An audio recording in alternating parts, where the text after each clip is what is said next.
अरिहंत सिद्ध सुर उपाध्याय साधु सर्व अर्थ के प्रकाशी मांगलिक उपकारी है। तीन को स्वरूप जानी रागते भई जो भक्ति काय को नमाय स्तुति को उच्चारी है।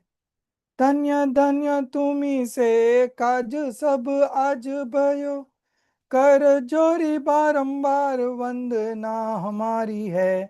मंगल कल्याण सुख ऐसो हम चाहते हो मेरी ऐसी दशा जैसी तुम धारी है। हो मेरी ऐसी दशा जैसी तुम धारी है। वंदितु सव सिद्धे ध्रुव चलमणु मम गदिम पत्ते वोछामी समय पाहुड मिणमो शुद्ध केवली बणिदम। नमः समय साराय स्वानुभूत्या चकासते चित स्वभावाय भावाय सर्वभावांतर छिदे।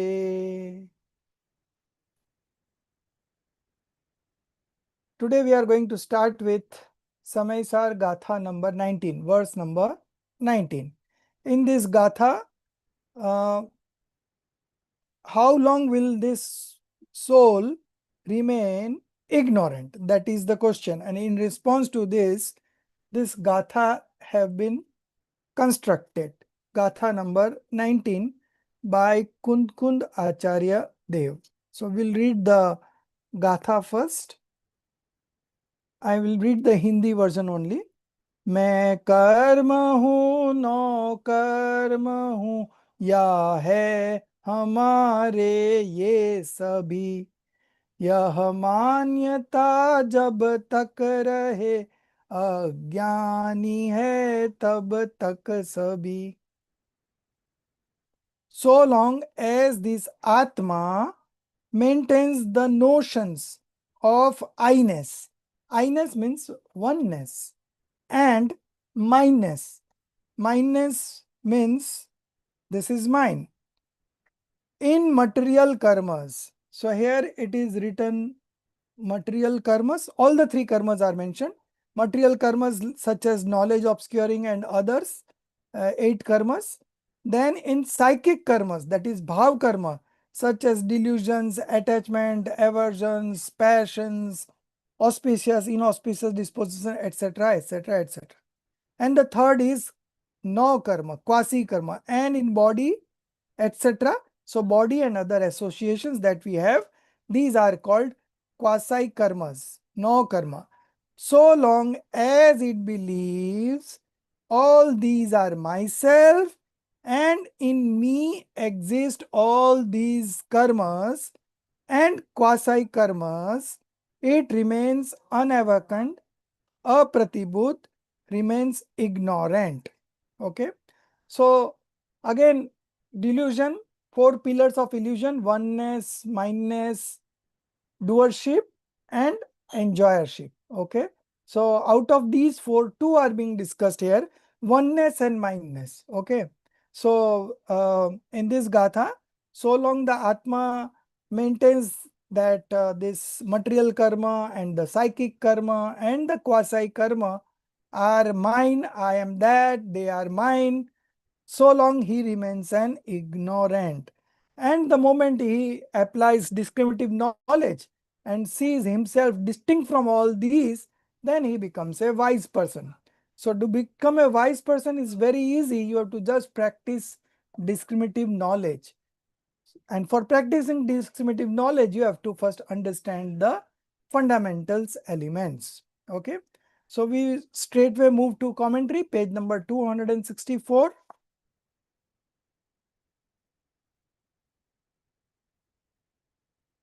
Last paragraph. Sir, then we omit all this, sir. We don't read further than this. Pardon? We don't read further than this. No. As a homework, you have to read everything for better understanding. But when the exams comes, we are covering those portions which are relevant for the exams. Okay. So then we'll cross out this. No, sir, it's not needed then. No, but for your understanding, you can always read as a homework, no, Yeah, self-study. no. For the understanding, it's okay, sir. But for No, the no, don't exam, cross For out. syllabus, I have marked from 15th Gatha onwards, and today after at the end we will be doing 1 to 15 also. I will do all the markings so that at the time of examination, for searching the answers, you have to refer these one only. Okay, but for understanding, you have to understand all the others material also for your own better understanding. Okay. Yeah. So page number 264, last paragraph. Just as, yeah, from there the commentary on this particular Gatha starts, and it has same thing has been explained by the examples of pot and mirror. So now we are first covering the example of pot. Okay, just go on reading, Rajeshri ji. Just as in states. just as in taste, just as in states of touch, taste, smell, color, etc., and the aggregates of the matter transformed into forms such as wide, deep, hollow, pot shape, there arises the experience that this is a pot. And by looking at the pot, there arises the experience that this touch, taste, smell, color, etc., and this wide, deep, hollow forms are the transformed aggregates of the matter. In this manner, the non-difference, abhed, entity is experienced. In the same way, delusion and other internal modifications in the form of karma and external entities such as the body in the form of quasi karma, no karma, are all modifications of Pudgal and are opposed to the Atma. In them, when there arises the notion, this is I, and this in the Atma, and in the Atma, the notion, these delusion based internal karmic modifications and external quasi karmic entities, such as the body, are present in the self. So long as such experience, based on non difference, abhed, of the entity persists, the Atma remains unawakened and ignorant. Just as the clarity of a mirror alone is what reflects the shapes of itself and other objects, while heat and flame belong to fire alone, in the same way the formless Atma alone possesses the capacity of knowing itself and others, whereas karma and quasi karma belong to matter. In this way, whether there's one own's realization or through instruction from another, when an experience arises whose very essence is discriminative knowledge, only then does the Atma become awakened. Only then does it become enlightened. Stop, Enlightened. stop. So here the end of the commentary. So in this commentary, by the example of pot, the Acharya Amrit Chandra Dev has tried to explain us that as the pot and its various qualities are the one and same entity. Okay. In the same way, the one who believes that delusion and internal modifications, uh, such as psychic karmas, that forms a part of psychic karma, then in that karma also we include material karma, and then of course the body and other quasi karma.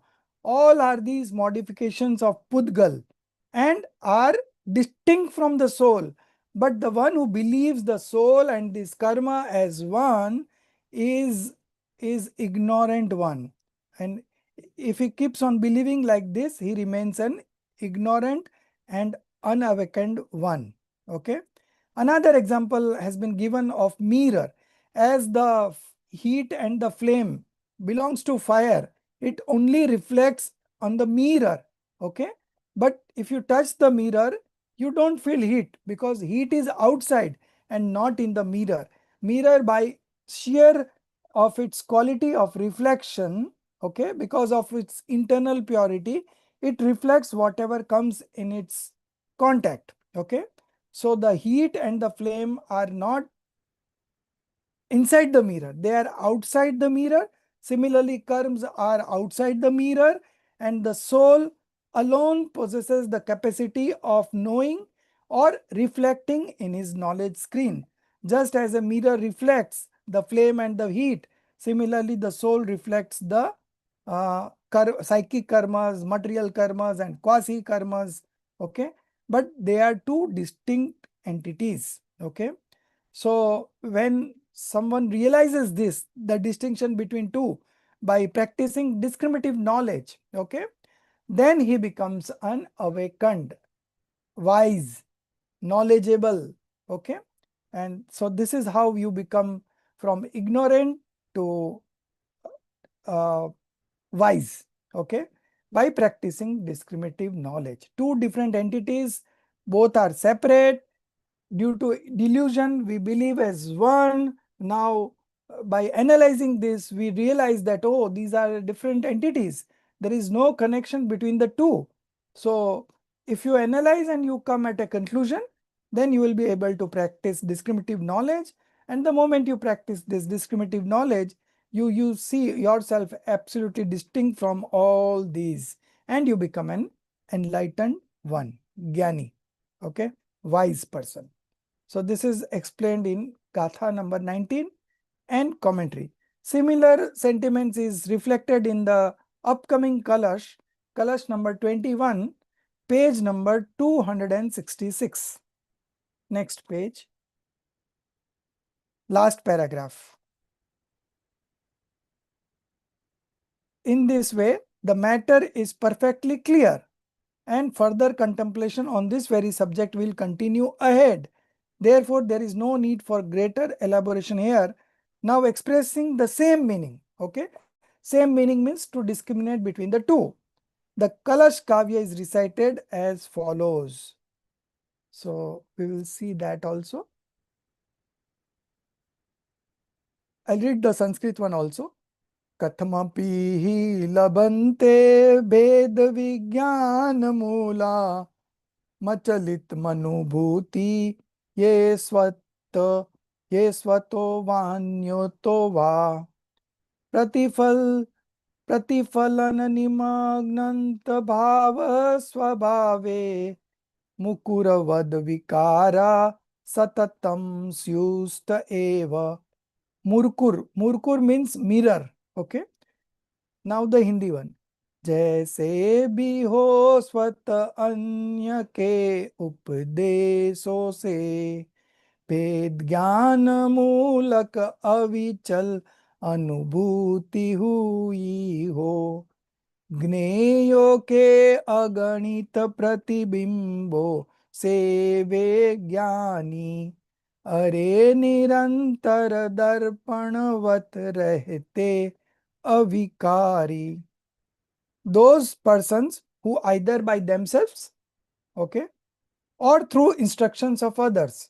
So when they say either by themselves means in this birth they are not having any contact with any learned or wise person or any preachings of the omniscient, okay, but in previous birth they have uh, listened to those preachings and somehow they could not manifest right belief at that point of time. So in the next birth, without any instructions, they by themselves manifest right belief. Okay, so right belief can be manifested in two ways: by own self and by the preachings. So when we say by the own self, that doesn't mean that he has created something on its own. It is only that in this birth they have not got any preachings, but in previous birth they have got the preachings and they continue, the soul's journey continues. So in the next birth, without any contact of Dev Shastra Guru, they are able to manifest right belief. And the other one is a natural one, instruction of others.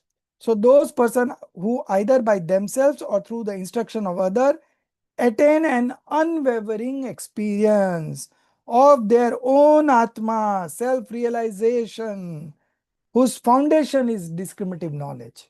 So again, the base is discriminative knowledge, foundation is discriminative knowledge, are indeed the ones who, like a mirror, remain constantly free from modification, alien modification. You write down alien vikar, no? So it is alien, ALIEN, alien modification, despite the infinite modes reflected within themselves.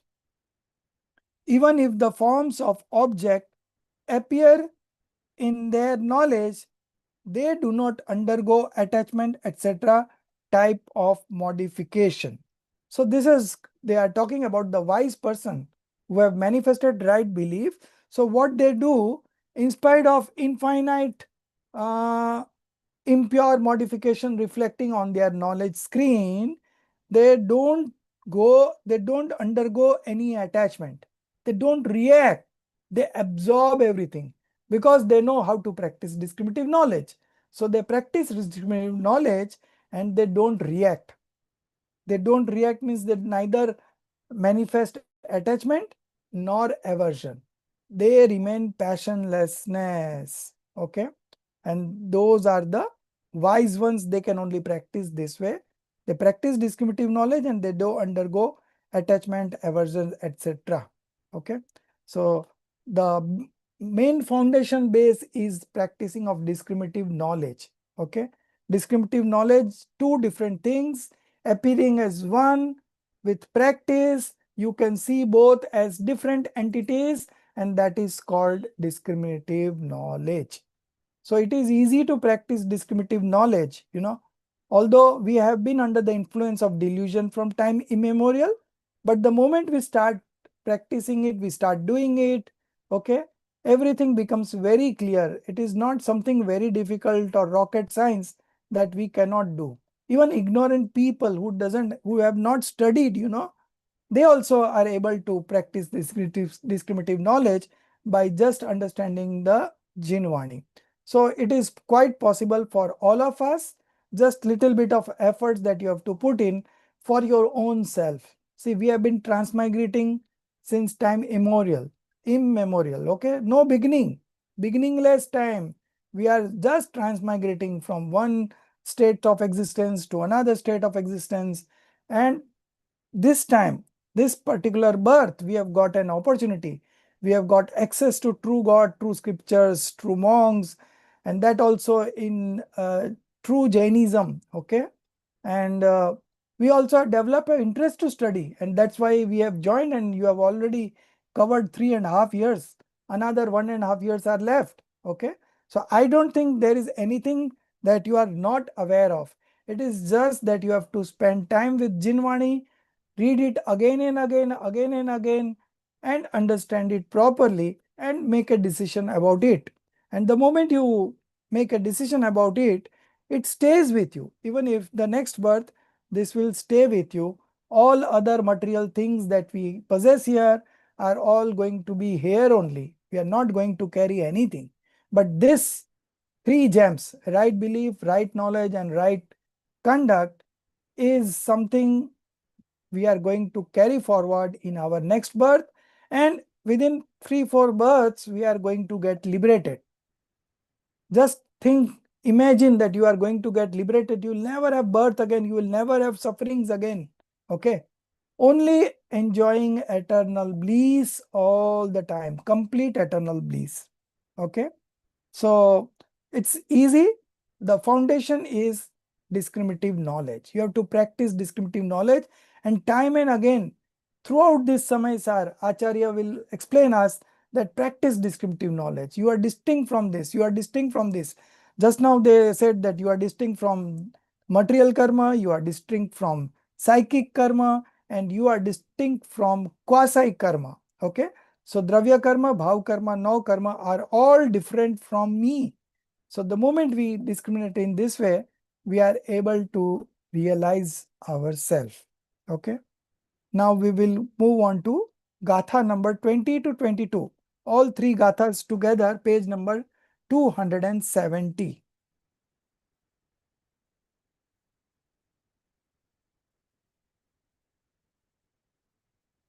Yes.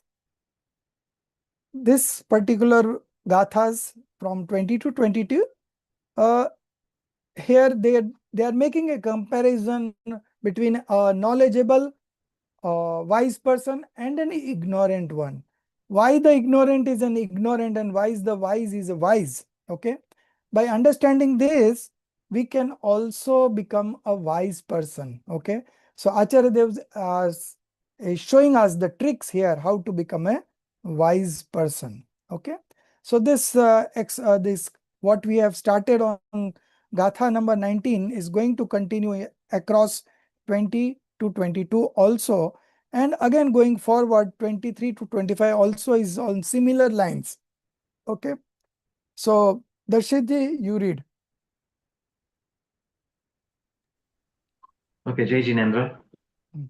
In the 19th Gatha, it was stated that so long as the Atma maintains oneness, ekatva, and possessiveness, mamatva, with karma and quasi-karma, it remains unawakened, remains ignorant. Hence the question now arises, how are we to recognize that a person is unawakened, ignorant? The purport is, what are the characteristics by which an ignorant being may be identified? In response to this very question, Let's ask everyone, what are the characteristics by which an ignorant being may be identified? Other way, what are the characteristics by which a wise person can be identified? Any guesses before we proceed to read what Kunkunda Acharya has to say? I think you can answer. It's very simple. So who will try? Just raise your hand or unmute yourself and you start answering. Those who worship n- uh, not true gods and if they are not worshipping true gods, then they are not they are ignorant. Okay. So that means all those who are worshipping true gods, they are all wise? Not wise.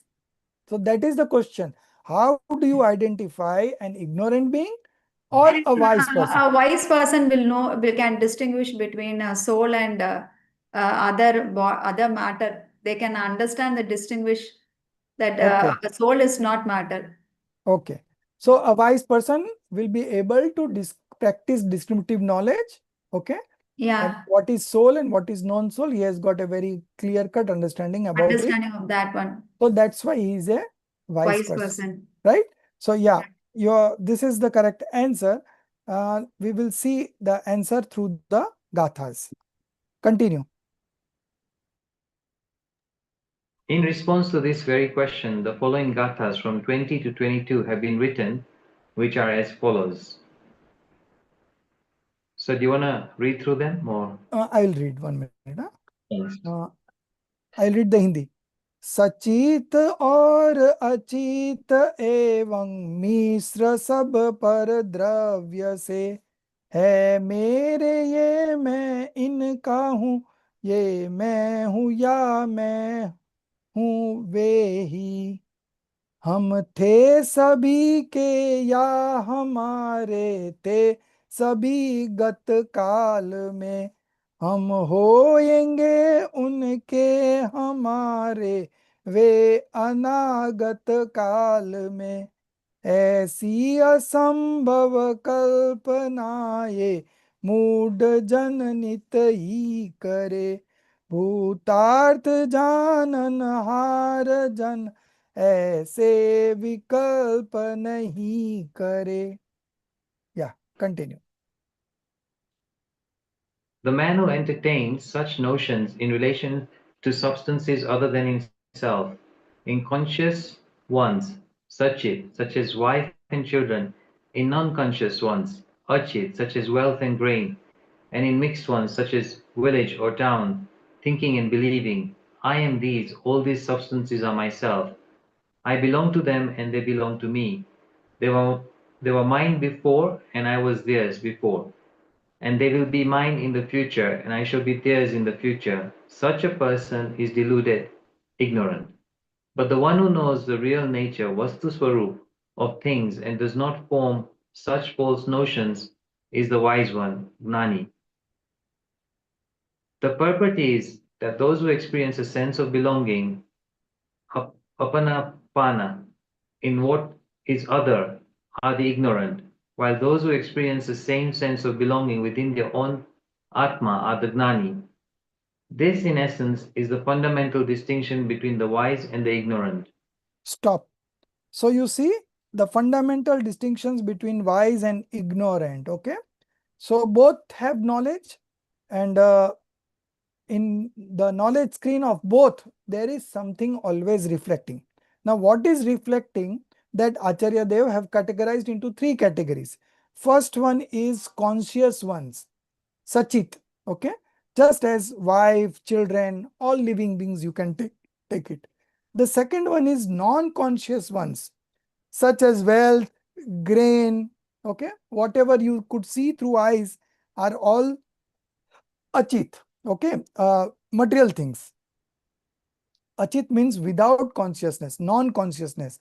And the third category is mixed ones, such as the entire town, village. So in the entire town or village, you have buildings, that is achit. Then you have people living in those buildings who are sachit. So it is called a mixed one. So three categories of substance, okay. And the person who believes that, the person who establishes a oneness and minus relationship in them is an ignorant one. And the person who only knows all these but does not establish a oneness or minus in them is a wise person. Okay, simple. So how do you identify a wise or an ignorant? The one who believes these things as mine in the past, present, future, all three times they have defined, just to make sure that we don't make anywhere any mistakes. So a bit of repetitions we will see in the commentary, but repetition is good in spirituality. Okay, the more you repeat, the more clear cut understanding you have. So that is not considered to be a, a defect. Okay, on in fact it is a virtue to keep on repeating. As we see in Samaysar, in every gatha, the Acharya will try to practice discriminative knowledge. Now, discriminative knowledge is between two parties only. One is self, the pure soul, we, myself, and the other, everything else is non-soul. So when I say non-soul, it is everything apart from me is non-soul for me. Okay. So swa and par. Par is non-soul, swa is soul. So discrimination between two. Now Acharya will show us in different ways how to discriminate, but the basis would be this: discriminate between the self and the non-self, self and the non-self. So in the non-self category, sometimes they will bring in psychic karmas, bhav, bhav karma, that is delusions, attachment, aversions, passions, auspicious, inauspicious sentiments, then conceptual thoughts, all these will be forming a part of non-self. Okay. And in self is our own pure soul. I am myself pure soul. So these two categories, at different places, you will find this discriminative knowledge. Now, if we see the commentary, they have given one example of fire and fuel. Okay. Fire and fuel. So with this example, they have tried to establish that the ignorant one believes both as one, but the wise ones knows that the fire is different and fuel is different. Okay. So this is in the commentary. So that commentary continues. So you mark it from beginning and still up till where I say that this is the end, up to that. So commentary is a bit long, but anyway, we will read it. Just go through it, Darshit. Okay. Acharya Amritchandra explains this point in Atma Khyati by means of the example of fire and fuel in the following manner. Just as if a man, seeing fire and fuel together, were to form such false notions that the fire itself is the fuel and the fuel itself is the fire, that the fire belongs to the fuel and the fuel belongs to the fire, that the fire's fuel existed before and the fuel's fire existed before, that the fire's fuel will exist in the future and the fuel's fire will exist in the future. Such a man is ignorant, for it is by such deluded notions that an ignorant person is recognized. In the same way, through such false notions as, I am these external substances, These external substances are my very form. These substances are mine, and I belong to them. They were mine before, and I was theirs before. They will be mine in the future, and I too shall be theirs in the future. An unawakened, apratibut, ignorant, agnani person is recognized. The fire is not the fuel, and the fuel is not the fire. The fire is fire alone, and the fuel. Just hold on.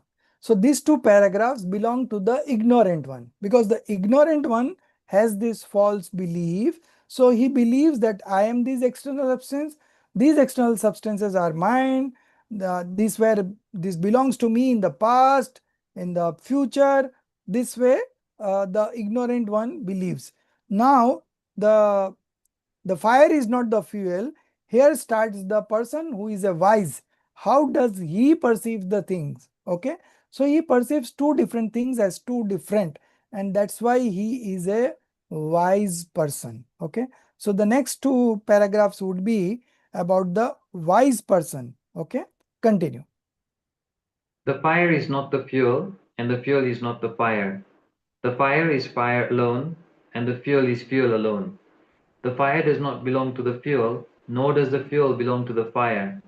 The fire pertains to itself, and the fuel pertains to itself. The fire's fuel did not exist before, nor did the fuel's fire exist before. The fire's own nature existed before, and the fuel's own nature existed before. The fire's fuel will not exist in the future, nor will the fuel's fire exist in the future. The fire's own nature will exist in the future, and the fuel's own nature will exist in the future.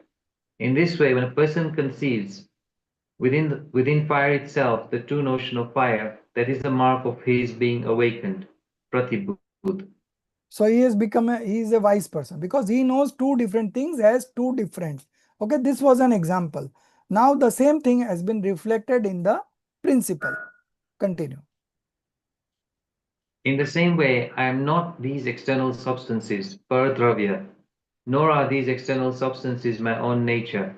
I am alone myself, and the external substances are what they are, external substances alone. These external substances are not mine, nor am I theirs. I belong to myself, and the external substances belong to themselves. These external substances were not mine before, nor was I theirs before. I was mine before, and the external substances were their own before.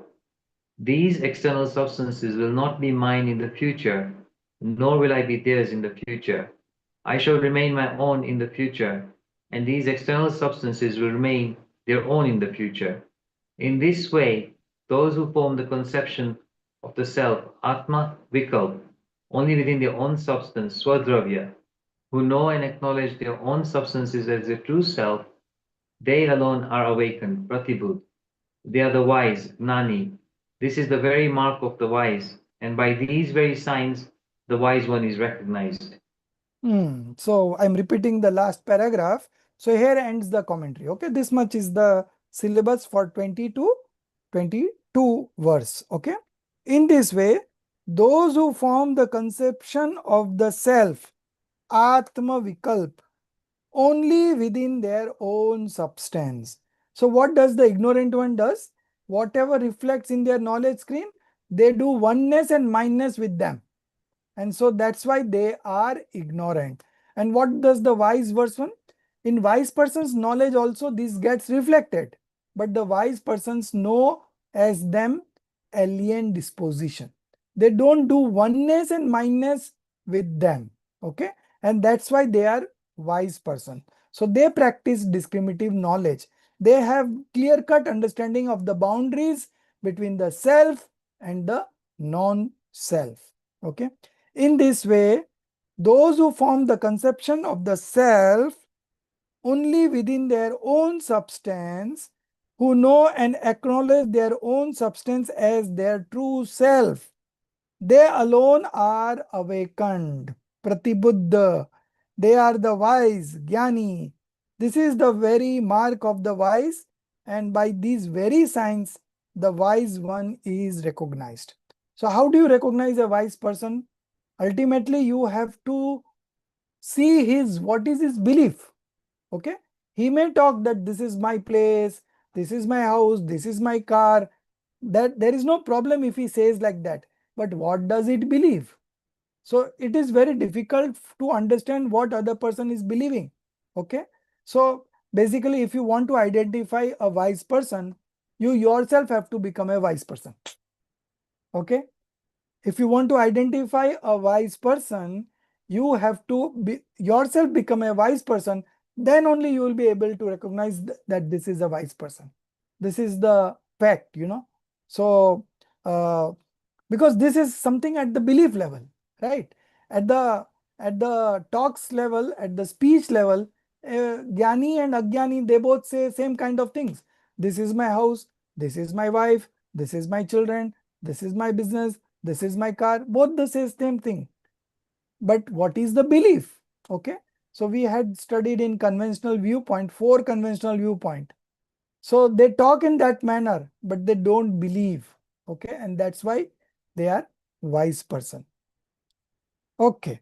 Now we will see Kalash number 22, which is again reflecting this sentiments of Gatha number 22 to 25. Go to page number 275.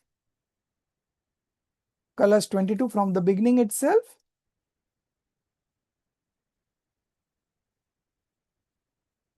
Jinali, you read.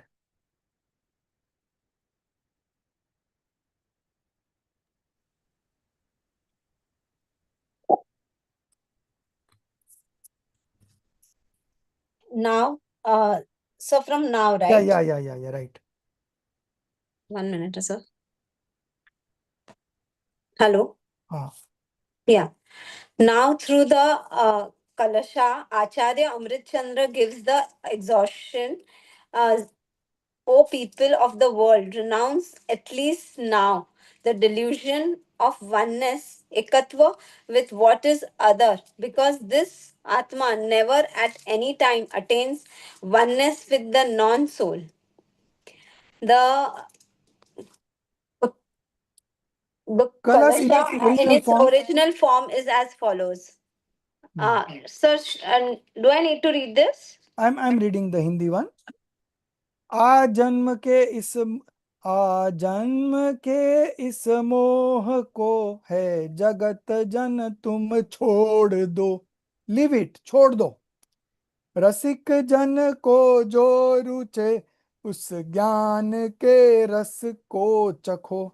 Test, taste the knowledge. Okay. Whose knowledge? The knowledge that the enlightened one have manifested. तादात्म्य पर के साथ जिनका कभी भी होता नहीं. तादात्म्य means inherent relationship. Yeah. तादात्म्य means inherent relationship. Okay. Then और स्वयं का ही स्वयं से अन्यत्व भी होता नहीं. O beings, from there you start again. Jinali, unmute yourself. Yeah. O beings of the world, at least now renounce the delusion that you have experienced. Sever the essence of that knowledge which is delightful to the wise. For the Atma in this world, in any state whatsoever, never assumes identity with the non soul. It never becomes one with what is other. Paro. Top. So this is the 3 lines only. O beings of the world. Okay. So Acharya Amrit Chandra Dev is addressing us, O beings of the world, at least now. At least now means this delusion is going on since beginningless time. So now at least leave this delusion. At least now renounce the delusion that you have experienced from beginningless time until today. Now is the time you leave it, leave it, leave it. And savor the essence of that knowledge. Savor means taste. Taste the essence of that knowledge which is delightful to the wise. How the wise uh, experiences this knowledge? Delightful. Absolutely marvelous, For the Atma in this world, in any state whatsoever, never assumes identity with the non-soul. Never assumes identity. Identity means inherent relationship. Okay? Never assumes inherent relationship with the non-soul. In any state, we have been in 4 states of existence. We have been in hell, we have been in heaven, we have been in subhuman state, we have been in human state, but we never assumed, we never became one with the non-soul. We always remain distinct. Although we believe that I am this, but we never become one. That is the beauty of this nature of things, Nature of things says that although you believe yourself to be a body, but you have not become the body. You have always remained soul, whether you were in 1 sensed, 2 sensed, 3 sensed, whichever state you were in, but you always remain a pure soul. So you never assumes inherent relationship with the non-soul. It never becomes one with what is other. Other means non-soul. Okay. So in this Kalash also, Acharya Dev is motivating us to practice this discriminative knowledge, just as the enlightened ones had practiced this discriminative knowledge, and they are every moment testing this testing this eternal bliss, experiencing this eternal bliss, which is without any anxiety, nirakulta, okay, unperturbed, okay, unperturbed happiness, okay. So sensual pleasures also, we believe that there is happiness, but those happiness comes along with anxiety. The eternal bliss is without anxiety. It is unperturbed. Okay. So that is the difference. And this is how they become wise, and we can also become wise. It is not something that for that you have to become a monk, for that you have to practice fastings, for that you have to remember so many things. Nothing. Just develop your understanding. Okay. And that much if you do, you will be able to practice this discriminative knowledge. Okay. So this Kalash number 22 was very good. Acharya Dev is uh, addressing us that you leave this delusion. Now you leave this delusion because you have been holding on to it since time immemorial. Now has the time come, you leave it. And just like a wise person who is experiencing eternal bliss, you also experience eternal bliss because your soul is also full of eternal bliss, full of infinite attributes. Okay. All the souls in this universe are same. Okay. So the one who practice discriminative knowledge, they have become the wise ones.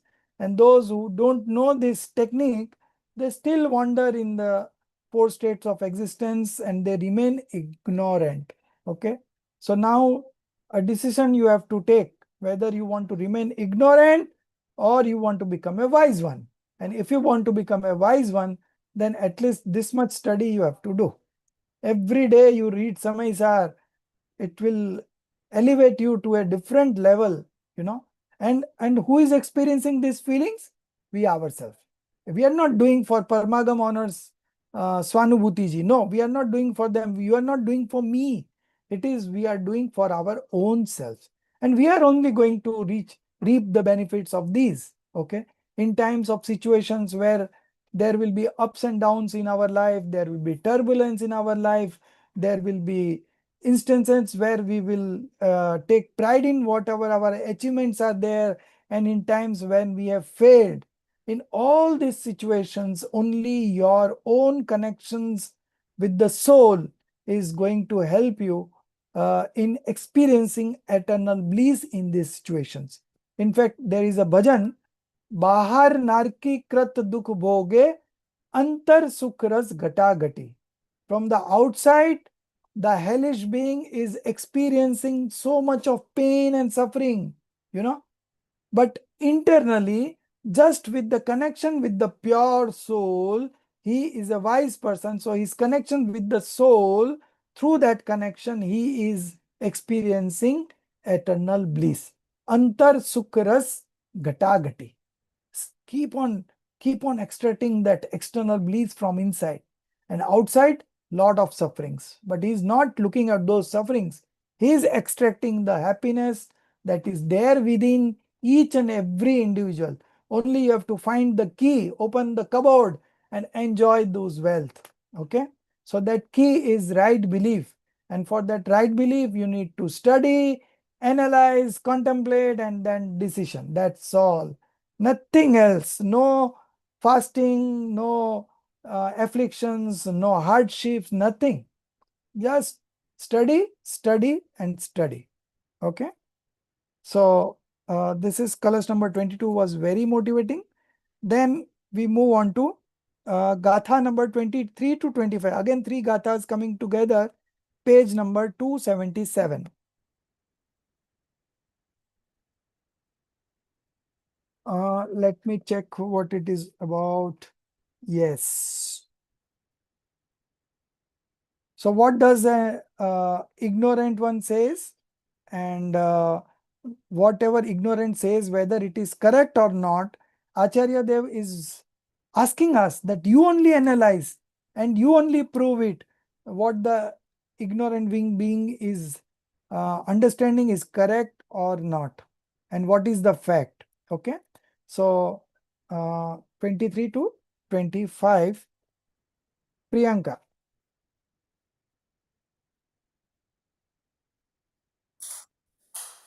Jai Jinendra, sir.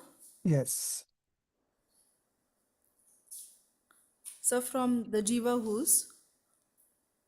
Uh, uh, I'll read the Hari Git, Hindi one.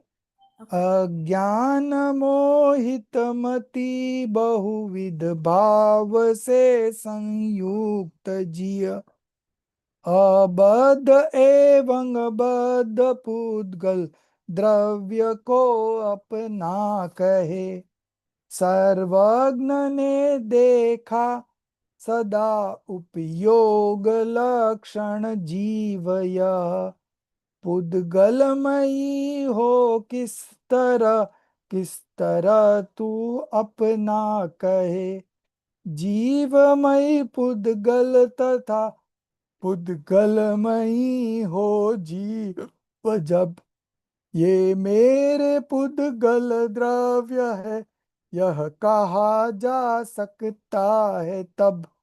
Okay, so in the first verse, what the ignorant one believes, and then Acharya Dev will present his own perspective, and then he will go on to prove that this is not correct.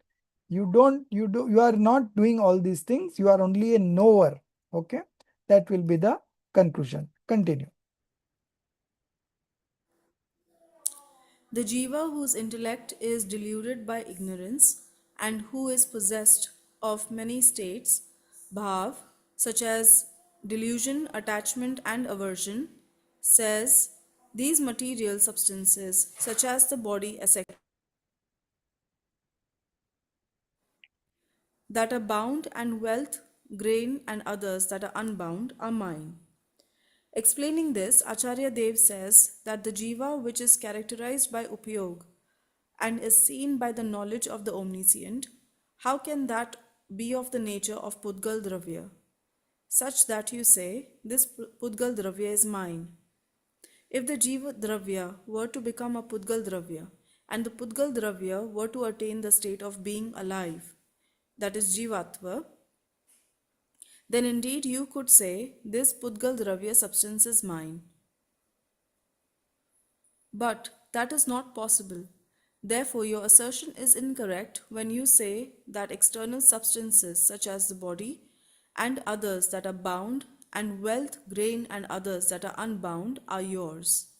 Stop. Clarify. So this is the main verse 23, 24, 25, and in the conclusion you see that Acharya proves that this does not belong to you, although you believe that this is mine, but this does not belong to you.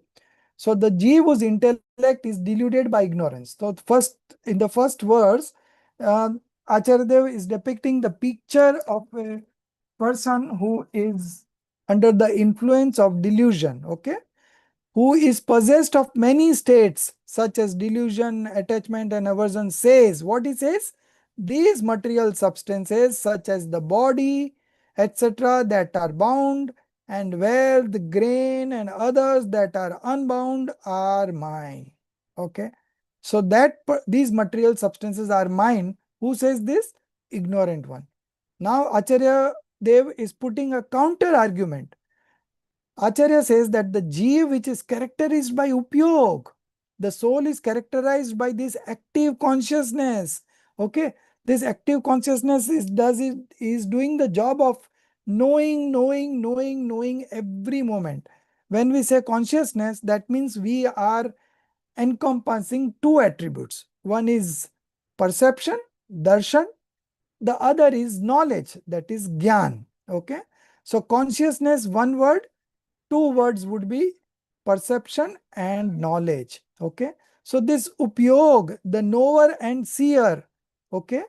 And as seen by the knowledge of the omniscient. So Acharya says that the omniscient sees you as a Jeev who has got upyog, who is characterized by upyog, who is characterized by knowing and seeing. Okay. So if you are knowing and seeing, how can that be of the nature of Pudgal Dravya, matter substance? Because matter substance doesn't have knowledge, and you have knowledge, and through that knowledge you are knowing every moment, non-stop. Okay, and Pudgal Dravya doesn't have this attribute of knowledge, so he doesn't know anything. So you are characterized by perception and knowledge. So how can you be material substance such that you say this Pudgal Dravya is mine? So how can the Pudgal Dravya be yours when you are yourself a conscious substance? Okay, this is 24. Now 25. If the Jeev Dravya were to become a Pudgal Dravya, matter substance, and the matter substance were to attain the state of being a soul substance, then indeed you could say this Pudgal Dravya subject is mine. So if you want to say something as mine, then you have to transform in that manner. But the soul does not transform into matter, and matter does not transform into soul. Both remain distinct, separate from each other. So how can we say that this Pudgal Dravya is mine? And we have been saying this from time immortal. This is my body, this is my family, this is my wealth, this is my possession, this is that, this is that. We have a long list. Okay. So Acharya Dev is saying that logically, if you see, if you want to consider something as mine, then you have to become that. But the soul doesn't become the material substance, and material substance doesn't become the soul. So then the conclusion in the next page, but that is not possible. Therefore, your assertion is incorrect when you say that external substance such as the body and others that are bound, and wealth, grain and others that are unbound are yours. Okay. So this is not possible. So your assertion is correct. Your belief is incorrect, not correct, but incorrect. Okay. So whatever you say as yours is not actually yours. Okay.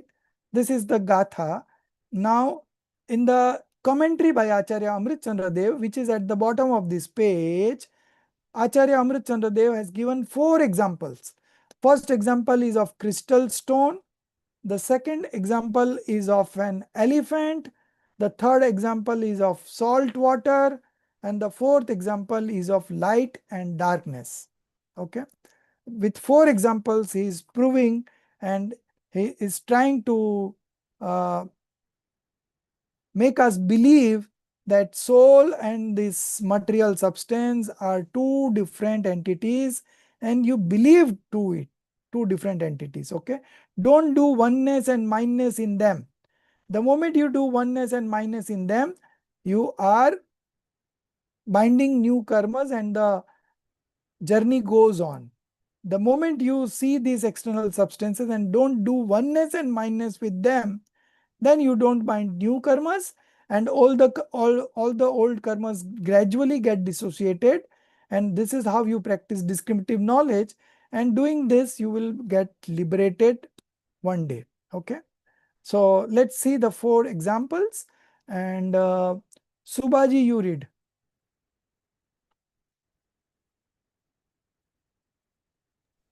Jai Jineन्द्ra. Absorbing the spirit of the Gatha, Acharya Amrit Chandra in Atma Kyadi elucidates its inner essence through numerous illustrations and thus says, just as in a crystal stone, due to proximity of many kind of colors, appears manifold, appears, and the pure nature of the crystal is not seen. In the same way, due to the very close proximity of many kinds of adjuncts of bondage and through the association of rapidly flowing non-natural states, whereby one's own natural state becomes obscure, that jiva whose light of discriminative knowledge has completely extinguished and whose heart is diluted by ignorance, such an unawakened ignorant being, not discerning the distinction between the self and the non-self, considers those non-natural states as its own and establish a sense of ownership in Pudgala Dravya.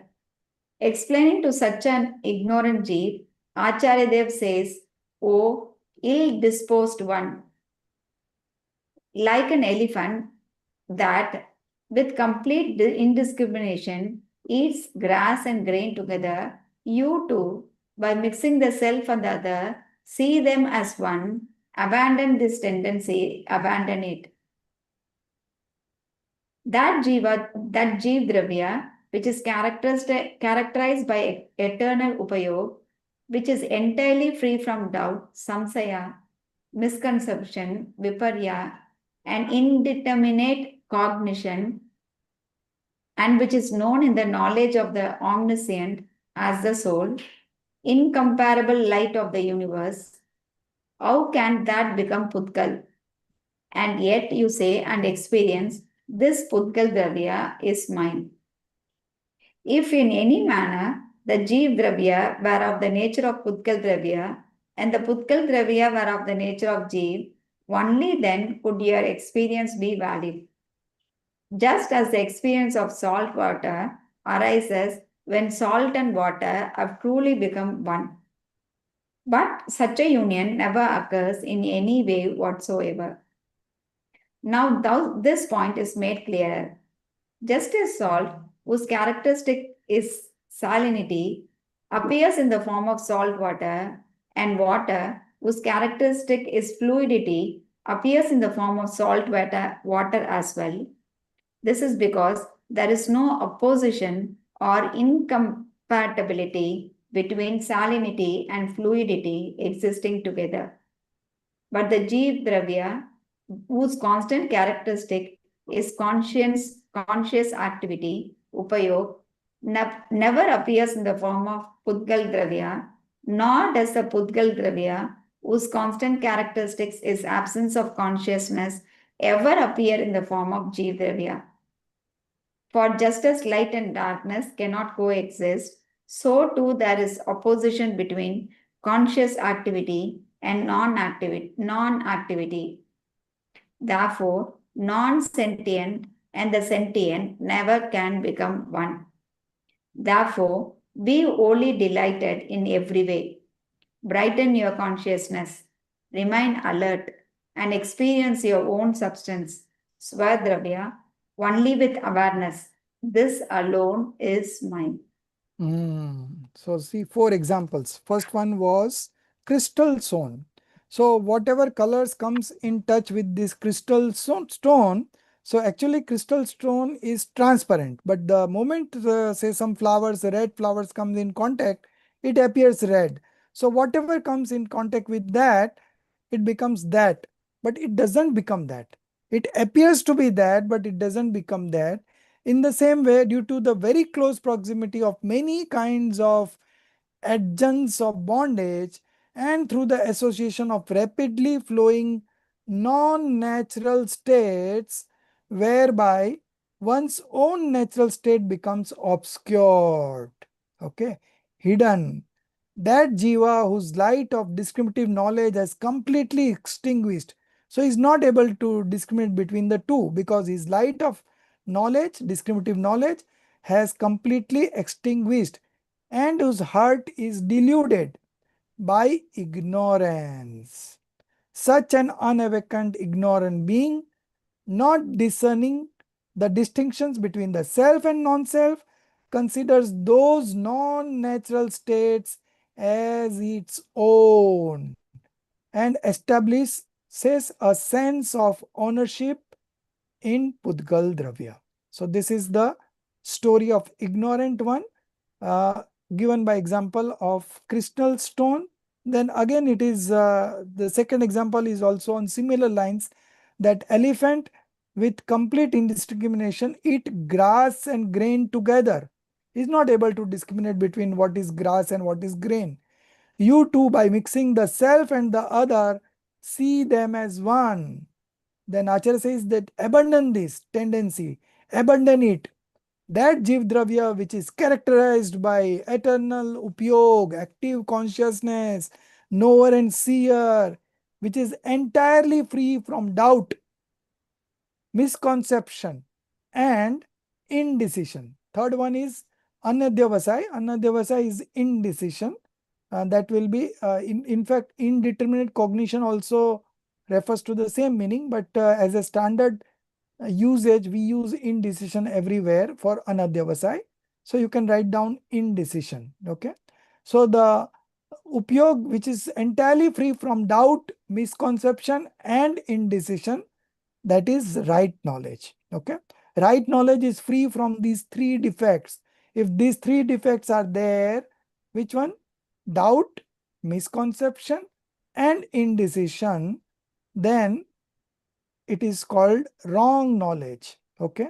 And when the knowledge is wrong, the belief is also wrong. And when you are free from these three doubts, your knowledge is right and your belief is also right. And which is known in the knowledge of the omniscient as the sole, incomparable light of the universe. How can that become Pudgal? Because the substance is different. We are conscious substance, material substance are having touch, taste, smell, color, all these. So we are two different entities. And yet you say and experience, this Pudgal Dravya is mine. So you are ignorant if you do that. Then the third example is of salt and water. Okay. Just as salt, whose characteristics is salinity, appears in the form of salt water, and water, whose characteristics is fluidity, appears in the form of salt water as well. This is because there is no opposition or incompatibility between salinity and fluidity existing together. So they exist together, but salt doesn't become water and water does not become salt. Both retains their independent entity and both are different. Okay. So you have to also practice similar kind of discriminative knowledge. Okay. You are soul, conscious substance, and these are all material karma, psychic karma, and the quasi karma. These are all different. Okay. There is no, they both are existing together. There is no harm in both of them existing together, but they don't become one. Soul doesn't become matter substance doesn't become soul. Both remain different. So this is how you practice discriminative knowledge. And the last example, but the Jeev Dravya whose constant characteristic is conscious activity, that is active consciousness, upyog, never appears in the form of Pudgal Dravya, nor does the Pudgal Dravya whose constant characteristics is absence of consciousness ever appear in the form of the Jeev Dravya. For just as light and darkness cannot coexist, so too there is opposition between conscious activity and non-activity or non-conscious activity. Okay. Therefore, the non-sentient and the sentient can never be one. So this has been proved. Therefore, by wholly delighted in every way, brighten your consciousness. Okay. Remain alert and experience your own substance only with the awareness this alone is mine and everything else is non-self for me. They do exist, but they don't exist in my existence. I am myself within myself, and those are different entities existing in themselves. We don't have any correlation with each other. We are two different entities, okay? No correlation. And by understanding in this way, we are able to practice discriminative knowledge, and then we realize that, oh, I am only in a conscious activity. I only do the function of knowing and seeing. I don't go beyond knowing and seeing. Okay. So in this way, you have to arrive at a conclusion that I am only a knower and not the doer, or not oneness with the non-self, not mindness with the oneself, non-self, and not the doer of the non-self, and not the enjoyer of the non-self.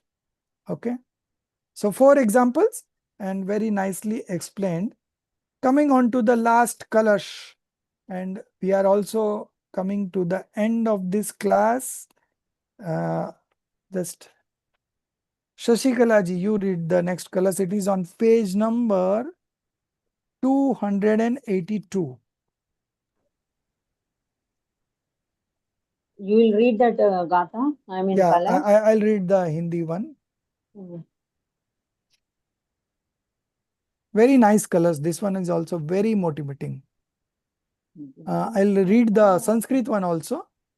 Yeah.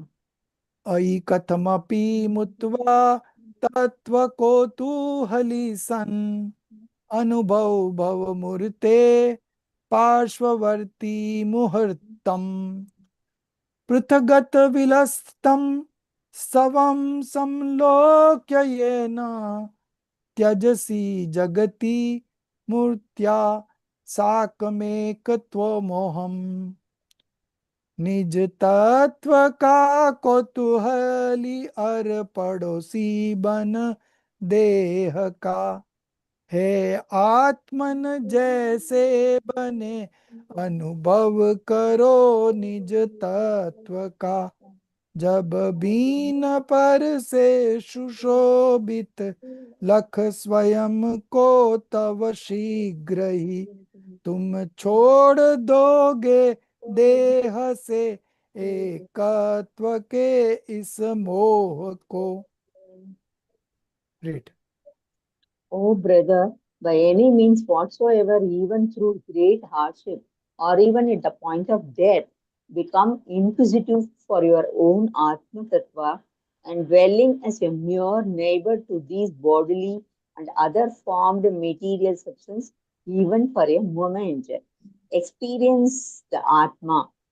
By doing so, seeing the splendor of your own Atma as distinct from all external substance, you will quickly abandon the delusion of oneness with the bodily and other material food-dweller substances. The revered Acharya deeply No. moved This with is the end. This is the end of the colors. This much is the colors. Oh, So here one correction, even for a moment. Okay. So in Hindi it is written muhurt. Muhurt means 48 minutes. Okay. So that's why our Samiks are of 48 minutes. Okay. So if one is able to concentrate on the self for 48 minutes maximum, then he manifests omniscience knowledge. Okay. So cut down moment and write down um, 48 minutes or Murat. Hindi it is Murat. In English, what it is called? I don't have the exact word for that, but it is 48 minutes. Okay. Oh, brother, by any means with whatever you do, by any means whatsoever, even though through great hardship or even at the point of death. At the point of death means at the cost of death. Even if you have to die, you die. But do this. Become inquisitive, become curious. Curiosity, raise quest for your own soul, for your own Atma Tattva. Okay? Try to recognize it, try to identify it, try to recognize it. Okay? And dwelling as a mere neighbor to these bodily and other formed material substances. So, this body is our neighbor, and all the associations of the body are our neighbor. So, do we do any oneness with the neighbors? No. We know that this is neighbor, this is not us, right? So, similarly, here Acharya Dev is also saying that as a mere neighbor to these bodily and other formed material substances, even for a moment, even for a 48 minutes, duration of 48 minutes, okay? Experience the Atma. By doing so, seeing the splendor of your own Atma as distinct from all external substances, you will quickly abandon the delusion of oneness with these bodily and other material Pudgal substances. Okay. So from this perspective, they are talking about delusion, only of right belief. So that could be done in a moment. So from that perspective, it is correct moment, but in Hindi, it is written Murat. Okay. So Murat would be duration of 48 minutes. Okay. So this is how you have to practice equanimity every day. You read Samaysar, then analyze, think over it, again come to a decision and then meditate. Okay. First you have fixed up the object of vision. Okay. Your homework for CC3. Okay. So the object of the vision has to be very clear in our mind. Then only we can meditate. Otherwise, if we meditate, we don't have the uh, clear knowledge about our own object of vision. Okay. Then what we will do? We will either meditate on the body or the thoughts or any other thing that will not be soul. Okay. So first know the nature of the soul, its function, what are its limits, what it can do, what it cannot do. From all angles, you identify the pure soul's characteristics and then you practice discriminative knowledge. So this soul will come into your realization. Nothing difficult about it. This is where we end for this. Sir, the last line of that page, the curiosity know the object of world, he is written. Knowing the other things we will not be doing, even a drop of ocean will not come down. But knowing Atma, the whole ocean of samsara will dry up. It's a good one. Last paragraph. They have written this. Right. Okay. So the curiosity should be there to know the soul. Once you have the curiosity, then the means automatically appears. Okay. So means are all instrumental causes. So instrumental causes will come onto its own. But first you make a resolution that I want to identify my soul. Before I leave this body, I want to experience myself. I want to realize myself. Okay. If that kind of curiosity you have, and Acharya is saying at the cost of death. Now here we are not into that much of any crisis, right? We are so all well off. We don't have to worry about what will we eat tomorrow. We don't have to worry about anything. By grace of God, we all have got good auspicious karma. So we have got all the good facilities in our life. Only thing is you have to take out time and start studying and understand the nature of the soul. Okay. And once you understand the nature of the soul and then you meditate on it, you'll be able to realize yourself. Okay. So meditation is good, but first you have to identify the nature of the pure soul. Okay. So with little bit of studies, little bit of analysis and little bit of decision making, you will create a picture of your pure soul on your knowledge screen. Okay. And then the knowledge, in that knowledge screen itself, the pure soul will appear, and just because you already know the image of that, you will try to compare it with what you have already understood, and you see that, oh, it's all matching, it's all telling, and then the belief will rise, faith will rise that I am this, and that is self-realization. So this is only we have to do, and you could do this anytime, anytime. There is no fixed time for this. The moment you are able to discriminate between the self and the non-self, and then take shelter in the self, you will realize your self. Okay. So this is the end of the thing. We have covered the only the syllabus part. Rest of the things, it is for our knowledge. If you read, you will have further clarity. Okay. Because Dr. Sahib has done such a good work. He has collected all the different references of this particular verse from different scriptures like Natak Samaysar, then Pandit Jaichand Chhabda's Bhavarth, then Acharya Jaisen's Tika, Acharya Amritchand's Tika, then we have Swamiji's Pravachan. All these are there, so it will be easy for you to understand. Okay, so you understand, this is the end of our syllabus. We will be seeing, we'll be marking from Gatha number 1 to 15, which we have, in fact, in the class I have already marked. But again, once again, I will do it right now after the Stuti. So just stay on and mark it in your book. So when at the time of examination, you'll be able to locate the answer if you have marked it. Otherwise, there is so much of description that it will be difficult for you to locate things, and then you will feel bored and you will attempt whatever answer you know from your mind, and it may not come right. Okay. So we'll do the markings. निज निधि निज में बताई, यह अनंत उपकार है, उसके लिए जिन वाणी माँ को वंदना सत बार है, उसके लिए जिन वाणी माँ को वंदना सत बार है. 9 times नमोकार मंत्र.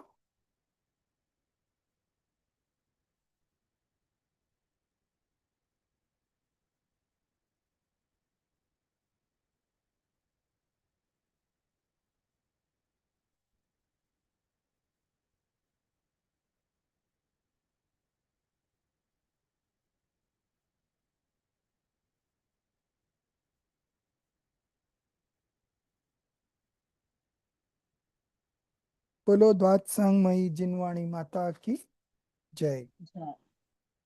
So let me close this.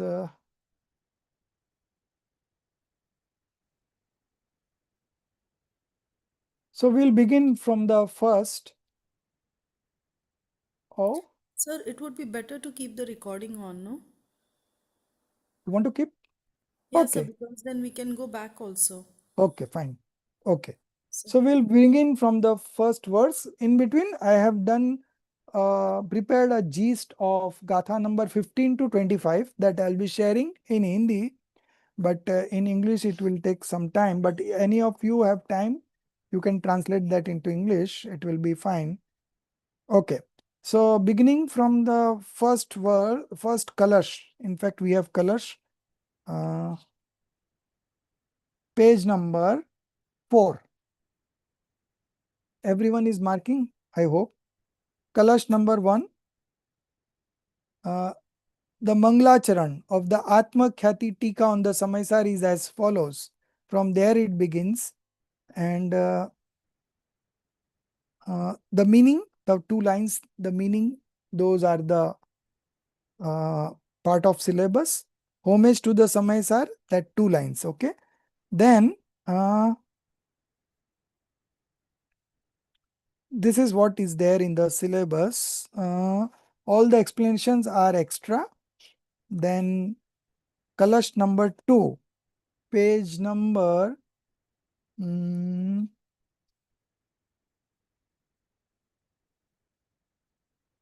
10 it is. 10. Yeah, middle part. Kalash number 2, you can see there. And then the explanation with 4 lines. Last word is victorious. So here ends our syllabus, victorious. Rest is explanation. You can, for your understanding is good. See, exam is one part, but we want to study this for our own happiness. Okay. Sir, kindly excuse me for interruption. This only the colors and the meaning as per the syllabus you mean? So in the You are syllabus, marking like that only. we have main words, which is called Gatha. Then the meaning of the Gatha, then the commentary by Acharya Amritchandra Dev on that Gatha, and the Kalash by Acharya Amritchandra Dev. So that is what we are going to mark, you will see.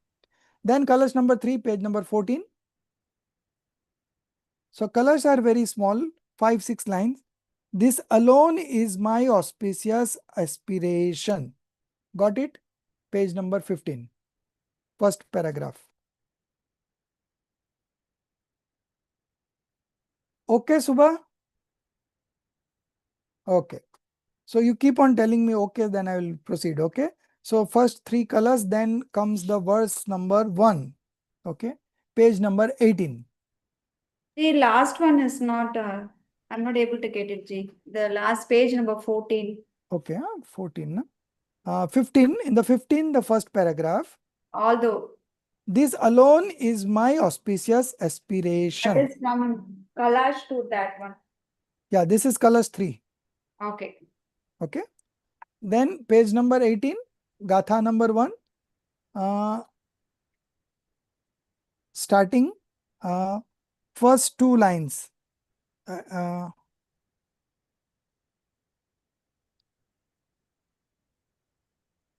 First 2 line is the meaning of the Gatha, and then the Acharya Amrit Chandra Dev's commentary is following up, so we don't put it any in between gaps. You continue to read, and it ends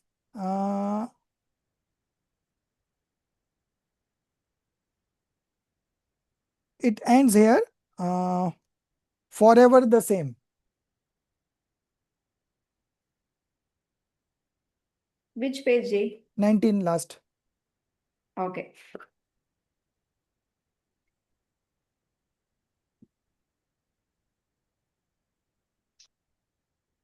I will see the Hindi one also. 1 minute.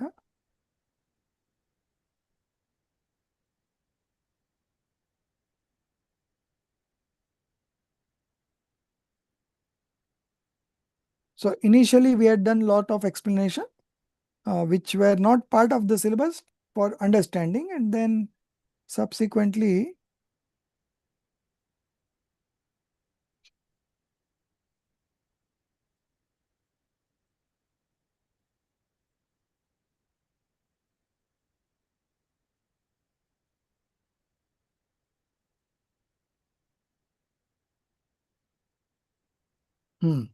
so the commentary ends at forever the same.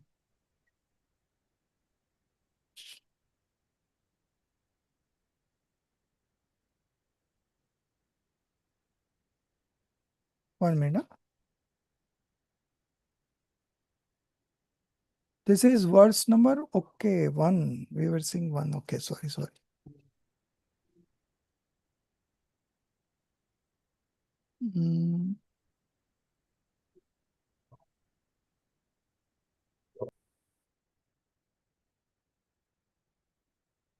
So it is up to others, not forever the same, but prior to that paragraph, delusion of oneself and of others. There it ends. Okay. So this is Gatha number 1. Then Gatha number 2, page number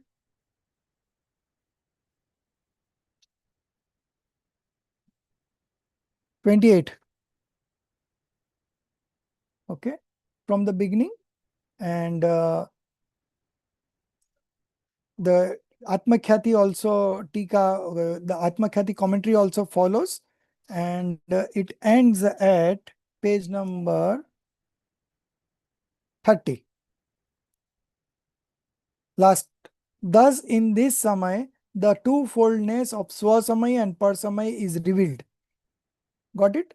page number 30, last part, revealed. Everyone got it? Sasikala ji, getting it, marking it?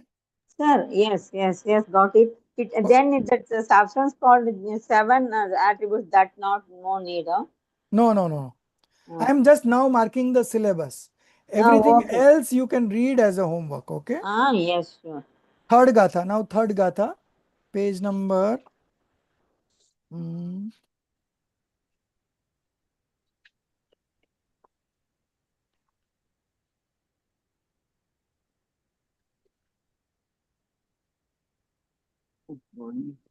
43.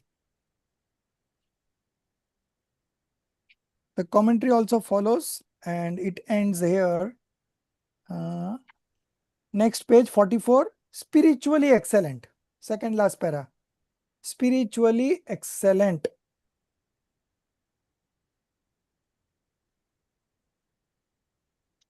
Got it? Yes. Okay. That's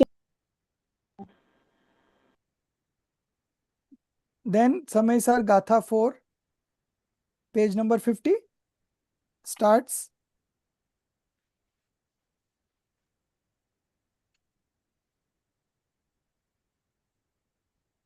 Then we have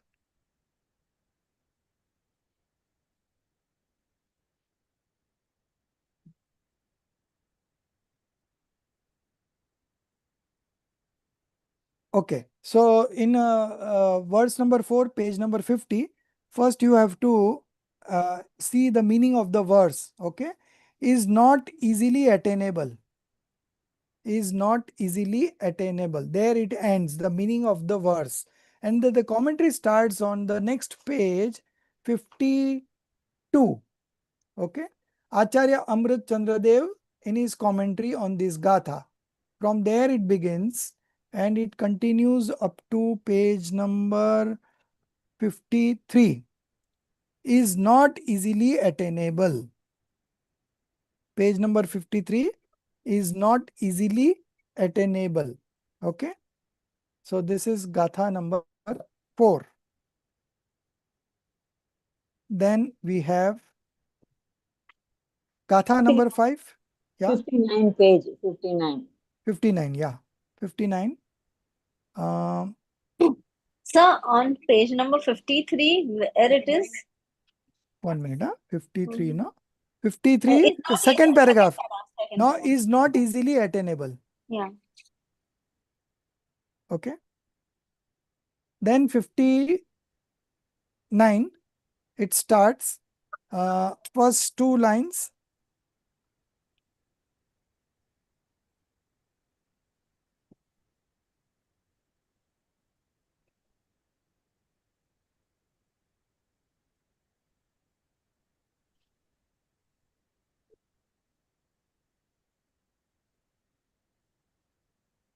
So first two lines is the meaning of the verse. You close down there, first two lines. Do Page not number 61. page number 59. Do not accept any falsehood or deceit. So that's all. That is the meaning of the verse. And then Acharya Amritchandra Dev's commentary starts on page number 61. Although he had a good fortune from there. From there it starts and it goes on page number 62, first paragraph, to accept any deceit. To accept any deceit. Okay. So It's this is starting from J. starting page number 61. Although he had the good fortune. Which para? Second paragraph. Second paragraph. Okay. Okay. So this is Gatha number 5th. Then we have the 6th Gatha. 70. 70. Yeah, 70. Okay.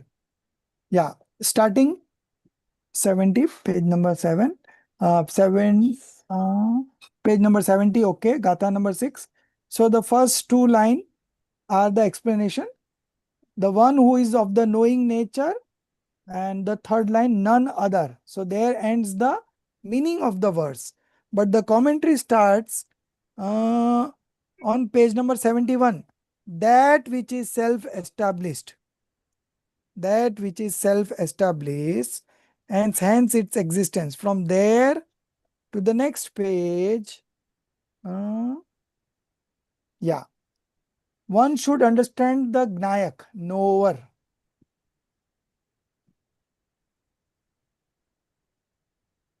Got it? Yes, sir. End of commentary, page number 72. Okay. Then seventh Gatha. Seventh Gatha is which page number, Sashikala ji? Yes, sir. I'm getting. I written and kept. I have also written in the Written and kept. Gatha number 7 is page number 89. 89. 89. 89. Okay. Starts to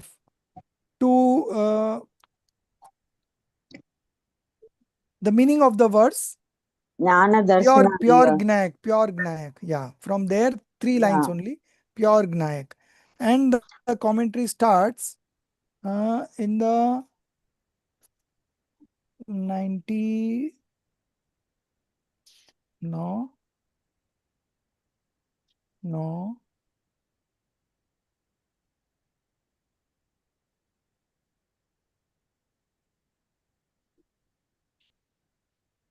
Arre Bhagwan.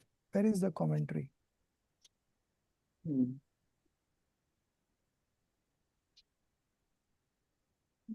Yes. Commentary is on page number 105. 107, sorry. 107. Acharya Amritchandra Dev explains the purport.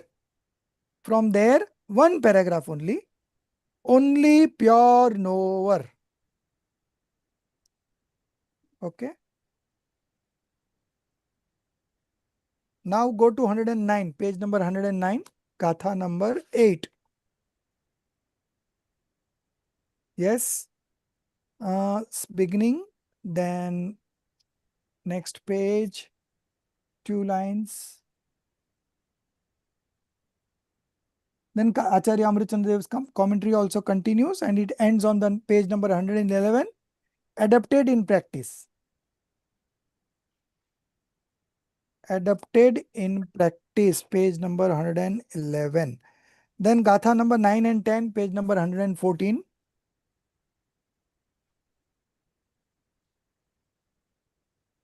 And it starts at 114, it goes on to 115. Is the Atma itself, and the commentary also continues. So, page number 116.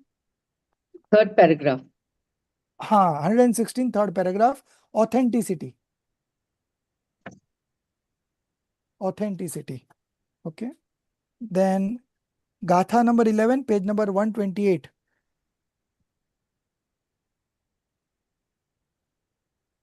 128. Okay. Beginning Gatha. So it's not the beginning of the Gatha, or there only heading is given. It page number 129. The question give. Now the question arises. From there you begin. Now the question arises. Then Gatha number 11. Then in the next page, Acharya Amritchandra Dev's commentary also continues. And it ends on page number 131. Not to be followed. So you told last time not as having multitude modes. Last time. Where? Second paragraph. Last time you told us to end there. Second paragraph. No. As having multitude modes. No, I think it's there at not to be followed. Vyavarna is not to be followed. I may have made a mistake, but here I have marked it very correctly. Is not to be followed. Okay. Which paragraph, sir? Next paragraph only. Okay. 131. Yeah. Three lines more. 3 lines more. Yeah. That's all. Okay. Okay. So this is end of commentary. Then we have this is page number 131. Okay. Then 142 page number. Gatha number 12. 142. It begins from the beginning.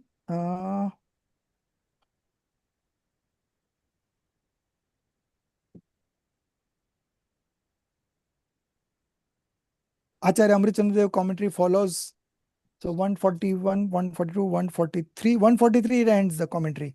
And its fruit. And its fruit. Got it? 143.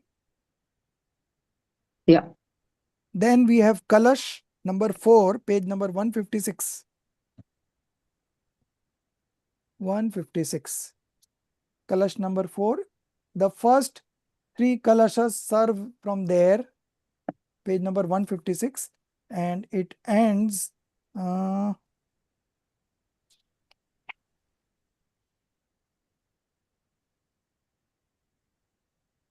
For this alone is the true process of self-realization. 157, first paragraph.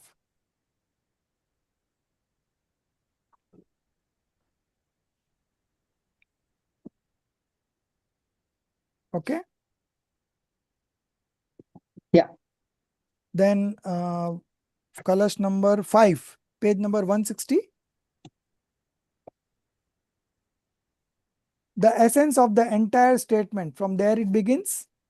And it ends on page number 161, whatsoever. This is Kalash 5, sir. Yeah, Kalash 5, whatsoever. Then we have Kalash 6, page number 162. Where do you have it, sir? Whatsoever. Whatsoever is page number 161. The Kalash ends. I found it, sir. Yeah. Then 162. Kalash number 6. Thus, this very sentiment has been expressed now in these following colors. From there, now in the following colors. Kalash number 6, Hindi, 1 paragraph, 2 paragraphs. Page number 163, 9 tattvas. Page number 163, last 9 tattvas. So this is end of Kalash number 6. Then we have Kalash number 7. The beginning of this Kalash it says 162. Yeah, 162. Now in the last paragraph, now in the following Kalash, the nature of Nischay Samyaktva is described. This is Kalash number 6. Okay, Ji. And it ends on page number 163, last word, 9 tattvas.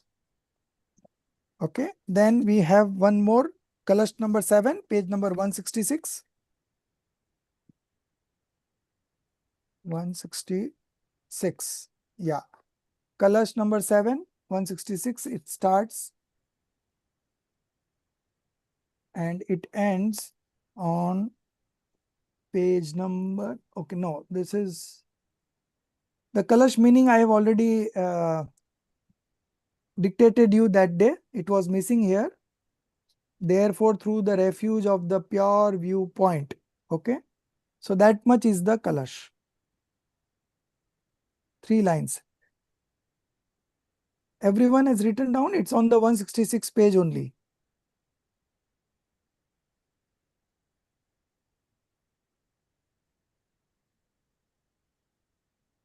Everyone has got it? Yes, Ji. Okay.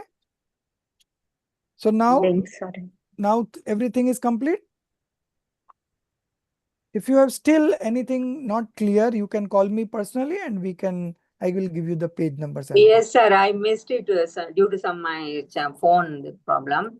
I'll call you tomorrow after sending message. No problem, but this is in the recording. So you are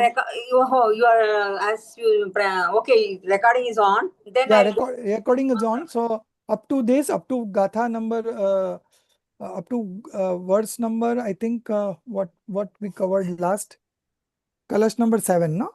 Yeah. Yes. Kalash 7, sir. So 7 up to 7 Kalash, it is all here in this first part. Kalash number 7 and Gatha number 12. So 13 onwards would be the second part, which I have already communicated in the class. But still, if you are not clear, you can call me and we will mark it out. Okay. Okay. Okay, sir. Thank you, Ji. Chalo. Sir. Jai Jinendra. Jai Jinendra, sir. Jai